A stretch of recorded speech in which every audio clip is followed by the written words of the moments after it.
Vivo Mall și da, am venit singure fără părinți, facem daily vlog. Este un angajat pa. A plecat, Iulia este de pe skateboard. Suntem în Decathlon. Bombă!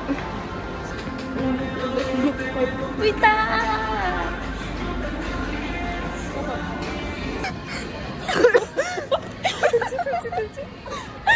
Vă povestim mai târziu de ce. Bun, eu acum ieșim de la baie. Am cumpărat o pereche de slip din Decathlon pentru mine, pentru că aveam nevoie, că merg în tabără pe 16, poate o să filmez și acolo. Nu știu, vedem. Și acum ne plimbăm. Stați, că este un... Da, stai. E ok. Bye, revenim. Suntem în Carrefour și mergem să luăm ceva prosoape de plajă.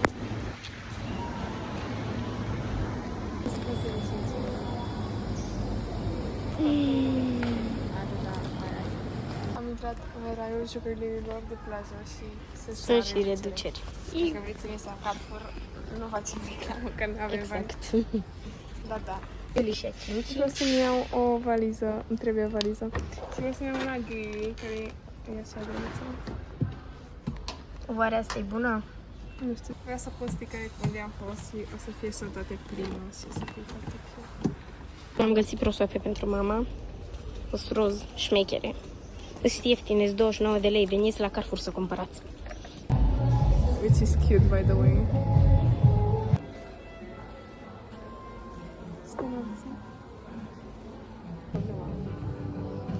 Filmez. Nu-mi dau seama. La Mac, Iuli și-o la dita mai plasă acum mâncare. Eu mi-am luat ceva mai mic, pentru că nu sunt moarte de foame. Hai la masă de 2 persoane. Mi-am luat în pungă, pentru că... Și pare mai mult. Stai, Iulius. Eu nu mi-am luat un super jos. A fost la Iulius și o răsturnat un osul pe jos și toată lumea a setat la el și nu vreau să răsturnat și eu. Na, în fine, revenim după ce mâncăm. Am mâncat și acum mergem la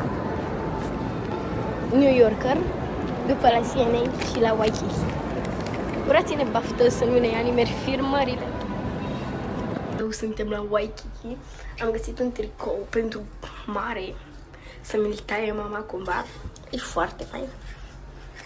Hello! Nu mi-am mai văzut de mult, vă place husa mea? Sunt fan Harry Potter, apropo. Probez și revin. Cam așa arată. Mi se pare fain. Adică e larg așa, franjurat. E drăguț. Am înghețat.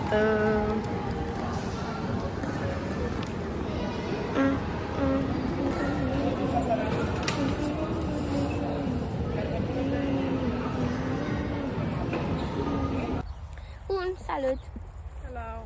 Astăzi suntem pe Deșert, mergem. Da, suntem înconjurați de câmp. Noi de acolo venim, de la Vivo. Vrei să orez? Da, vrei. Vreți orez? Să... Opa. Primiți orez. Vai. Orez. Frumos. Mergem către stație de autobuz. Aici pe când ne permitem să filmăm mai mult. Am luat apă. Hai facem haul, dar gen zicem numai ce ne-am luat, vrei? Bine, hai. Deci, eu mi-am luat să mai multe. Deci, Da. mi-a luat o supă la plic cu kimchi din Carrefour. Vorbește mai Zic și tare. prețul. Deci, mi-a luat o supă la plic. Pardon. Mi-a luat o supă la plic din Carrefour cu kimchi care a fost 15 lei. Mi-a luat o apă și am luat înghețat-o. Și mie mi-a luat. Da, normal. Am luat un costum de baie, 2 de fapt. Unul cu portocaliu, unul cu negru, de la Decathlon. Și am chemat oameni. Deci prima oară am chemat o doamnă să ne dea, pentru că ne trebuia o stenă de pe manechin.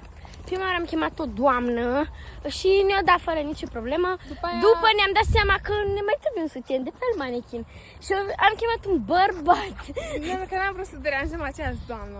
Exact. Nu, l-am chemat pe domnul ăla și că stați să-mi aduc o scară și ce-am așteptat să zice. S-a urcat pe scaun. Mă simt foarte inconfortabil și zic, zice el, mă ajut tu și mi-a dat așa manechinul ca să scot eu costumul de baie, că nu era...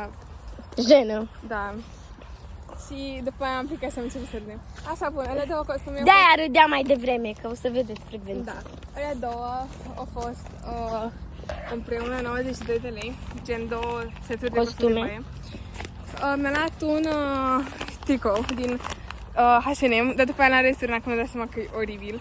Și am Exact. găsit unul mai fain în Shein. Eu l-am returnat și ne-au întrebat pe ce motiv îl returnați. Am găsit în alt magazin unul mai fain și nu ne mai place. Da. Așa s-a uitat Exact, aia la da, noi. mă rog, au zis că, am înțeles, bine. Voi Și l-au returnat. Băi, m-au pus să îi dau numele întreg și să semnez. Da. Așa.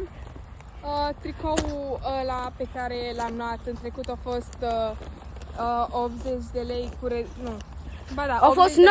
90 de lei cu reducerea mea, au fost 80 de lei. 80 de lei. Și asta care l-am luat acum era, cred că 60 sau 70 prețul total și eu am avut vera reducere și mi-a Și eu dat 53 de da, lei. 52, 53, mă rog. Bun. Și mi-a dat o rochie care aia a fost cea mai scumpă. A fost 90 de lei de la New York, că și nu mi-a dat nicio reducere, că ăștia n-am reduceri. Da. Sau acum hai zi tu ce ți Deci ție, așa. Vezi să nu treacă de 4 minute. De fapt de 5. Bine, mai ai, hai. Bun, deci eu mi-am cumpărat așa un tricou. Cred că am filmat în Așa. ăla cu Boston, Da. cred că o să-l vedeți. Așa. A fost foarte ieftin, 15 lei. Mi-am luat ceva rochiță foarte faină din New Yorker, 24 de lei, una neagră. Mi-am mai cumpărat, ce am mai luat? Două prosoape pentru plajă și nu mai știu, cred că atât. Da, cam atât. Așa Și un Mac. Uitați, aici au venit de la Carla's Dreams, de ăștia șmecheri. Nu știți voi. Bine, acum ajungem la șosea, așa că nu o să mai vorbim prea mult. Kiss!